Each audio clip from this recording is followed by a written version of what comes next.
Kapan terjadi perang Khaybar? Tahun ke apa alasannya? Kenapa terjadi pada tahun ke-7? Kenapa tidak ke-6 atau ke-5? Masya Allah, jawabannya betul ya, bisa di Perang Khaybar ini ikhwatul Islam adalah perang yang terjadi pada tahun ke-7 Hijriah. Karena perang ini ada sejarah yang amat luar biasa. Jadi perang ini ikhwatul Islam, dan dari situlah kita tahu ceritanya kenapa Nabi dikasih racun di sana. Perang ini ikhwatul Islam, Nabi pergi ke Khaybar bersama kaum muslimin, kemudian mengepung Khaybar dalam waktu yang sangat lama. Ketika lama dikepung, Khaybar ini tidak kunjung jatuh, karena Khaybar itu ikhwatul Islam memiliki benteng yang amat kokoh, yang amat besar. Orang Yahudi itu kaya, dan itu diceritakan oleh Allah Subhanahu Wa Taala dalam surah Al-Hasyr.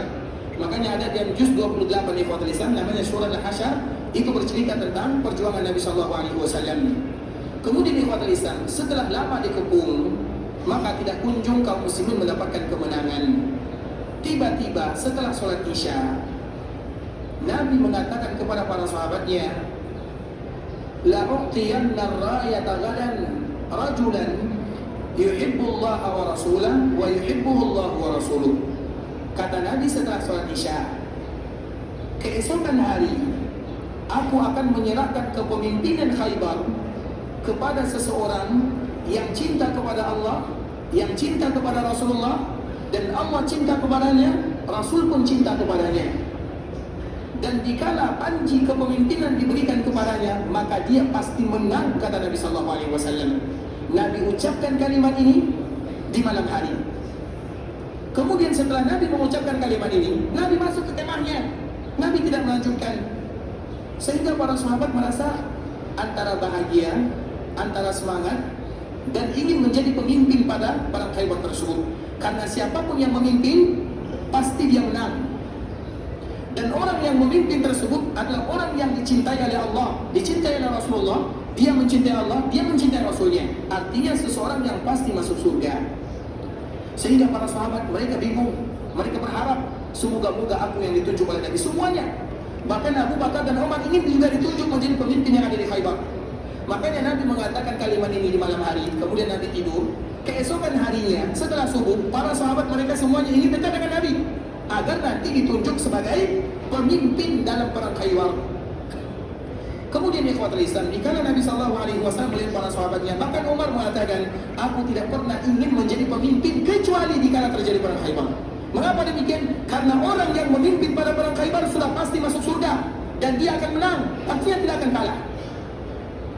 Kemudian dikala Nabi Sallallahu Alaihi Wasallam melihat para sahabatnya kiri dan kanan, maka apa yang terjadi? Aina Ali, mana Ali bin Abi Thalib?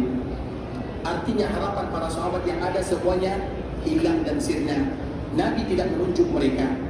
Nabi mengatakan mana Ali bin Abi Thalib. Kemudian ikhwatul Islam, sahabat radhiyallahu taala anhu mengatakan, ya Rasulullah, karena kebetulan Ali pada waktu itu tidak ada di sana. Di mana Ali bin Abi Thalib? Ali bin Abi Thalib sedang sakit. Ada namanya penyakit namanya ramad ikhwatul Islam, mata yang sakit tidak bisa melihat. Kemudian ikhwatul Islam, para sahabat mengatakan, ya Rasulullah, Ali sedang sakit, tunjuk yang lain. Ali sedang sakit. Namun Nabi mengatakan, mana Ali? Maka para sahabat kembali mengatakan, ya Rasulullah, Ali sedang sakit, sakit matanya. Bagaimana dia menjadi pemimpin? Bagaimana dia memimpin kaum muslimin kalau matanya sakit tidak bisa melihat?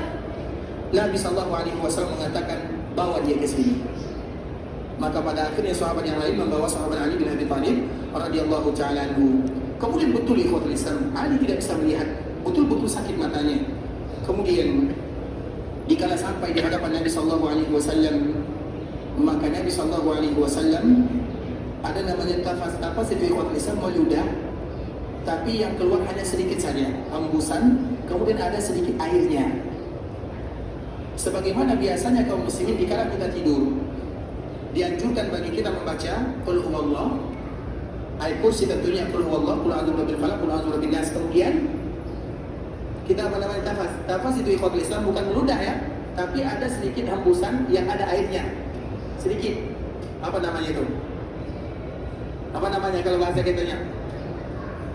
Pokoknya tidak ludah, tapi ada sedikit air ludahnya.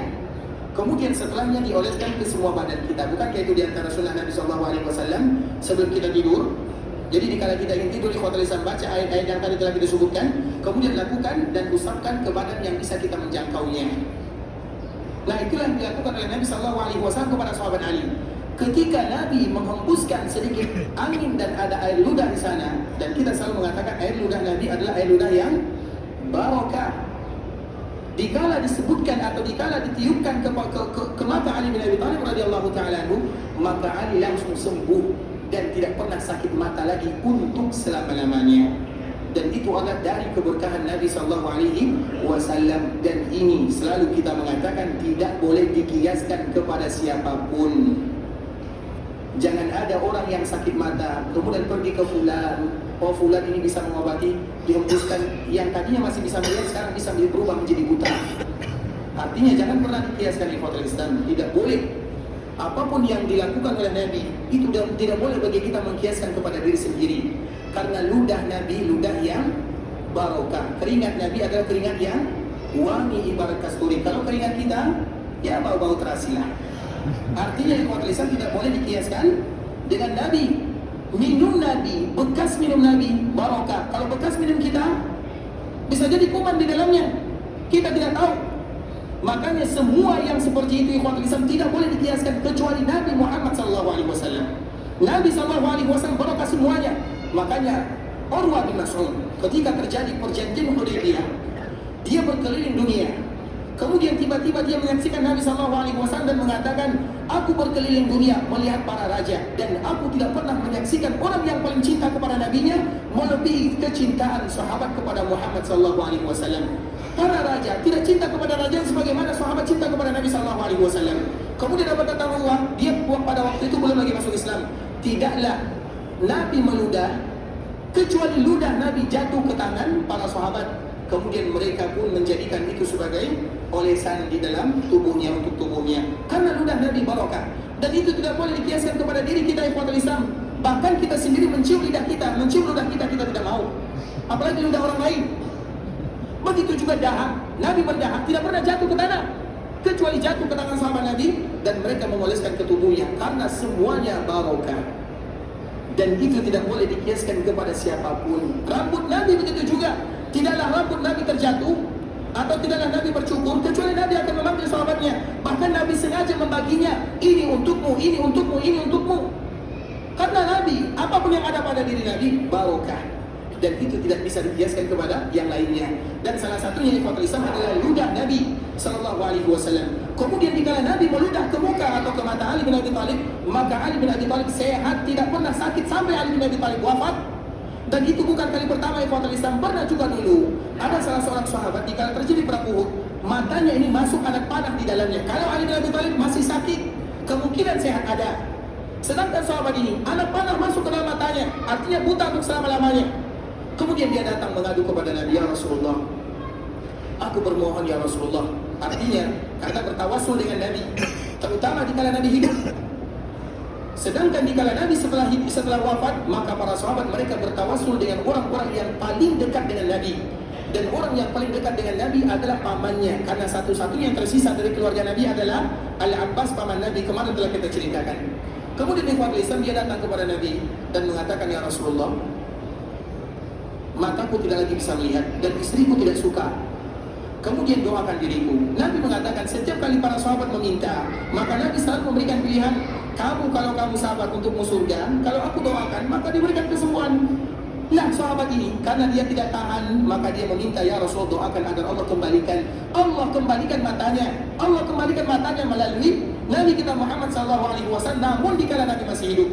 Artinya apa yang terjadi kepada Ali lebih di bawah dibandingkan dengan sahabat yang ada di Uhud ini.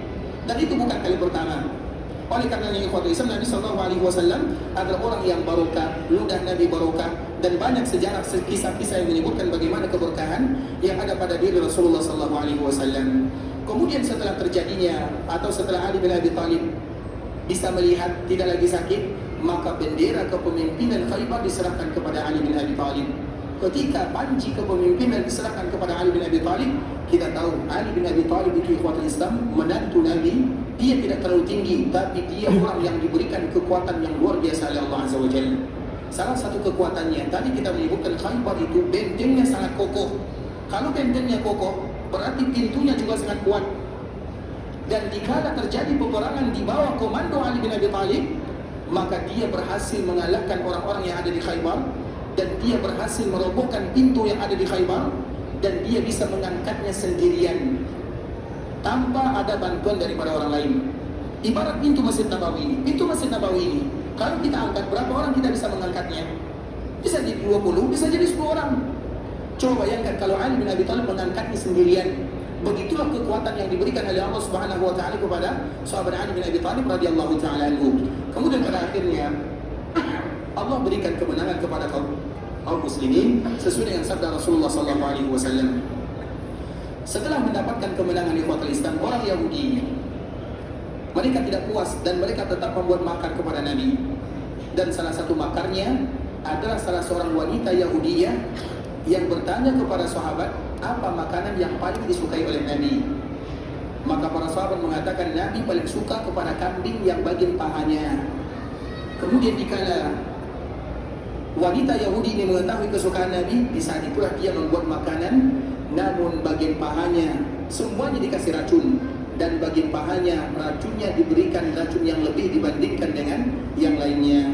Dan disitulah awal cerita Nabi SAW pernah memakan racun, dan itulah salah satu penyebabnya Nabi SAW sakit kerongkongannya. Dan pembahasannya besok kita akan kembali lanjutkan di Ikhwatul Islam tentang bagaimana salah satu sakit yang dirasakan oleh Nabi dan apa penyebabnya dan bagaimana efeknya terhadap Rasulullah SAW.